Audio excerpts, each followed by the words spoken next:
الحمدللہ رب العالمین والصلاة والسلام علی سید المرسلین اما بعد فاعوذ باللہ من الشیطان الرجیم بسم اللہ الرحمن الرحیم۔ السلام علیکم ورحمۃ اللہ وبرکاتہ۔ دوستو، امید کرتا ہوں آپ سب خیریت سے ہوں گے اور آپ دوستوں کی خدمت میں ایک اور ویڈیو کے ساتھ حاضر ہوا ہوں۔ یہ ویڈیو وادی مینا کے متعلق ہے۔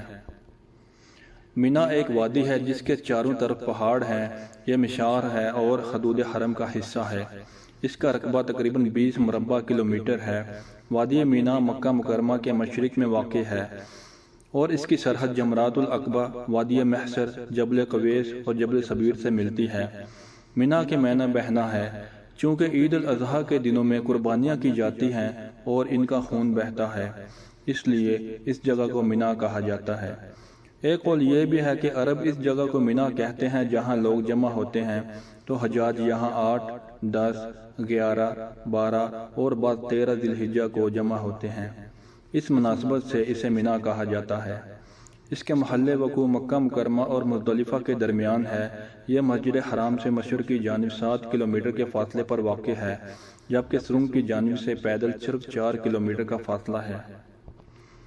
مینا میں ہر سال حج کے دوران خیمے لگائے جاتے ہیں جہاں حجاج کرام قیام کرتے ہیں۔ اسے خیموں کے شہر کے طور پر بھی جانا جاتا ہے۔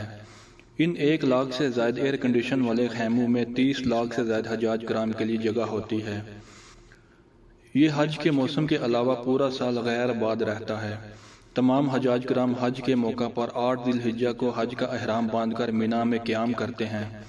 8 ذی الحجہ کی ظہر سے لے کر 9 ذی الحجہ کی فجر تک 5 نمازیں حجاج کرام کو مینا شریف میں ادا کرنی ہوتی ہیں، کیونکہ اللہ عز و جل کے پیارے محبوب صلی اللہ علیہ وآلہ وسلم نے ایسا ہی کیا ہے۔ حجاج کرام کی کثرت کی بنا پر مینا کی جگہ تنگ ہوتی جا رہی تھی۔ حکومت نے مینا کے پہاڑوں کو کاٹ کر اونچی نیچی جگہ کو ہموار کر کے خیموں کی جگہ میں اضافہ کیا۔ بڑے منظم طریقہ سے سڑکوں اور پلوں کا جال بچھا دیا۔ حج کے دنوں میں فلٹر شدہ پانی وافر مقدار میں فراہم کیا جاتا ہے۔ حجاج کرام کی رہائش کے لیے فائر پروف یعنی آگ سے محفوظ رہنے والے خیمے لگائے گئے ہیں۔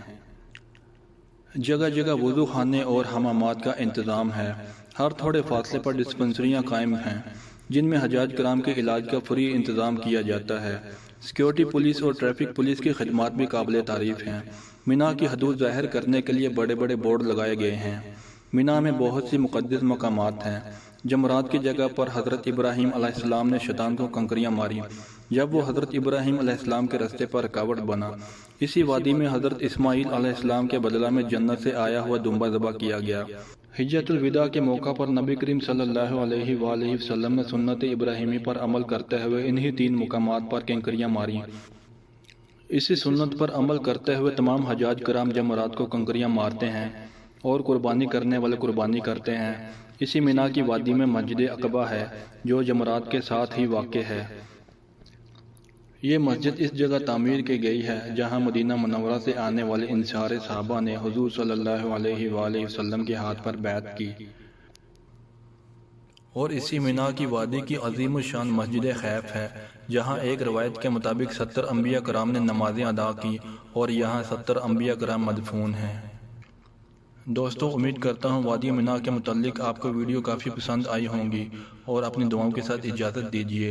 انشاءاللہ ایک اور ویڈیو کے ساتھ آپ کی خدمت میں حاضر ہوں گے۔ السلام علیکم ورحمۃ اللہ وبرکاتہ۔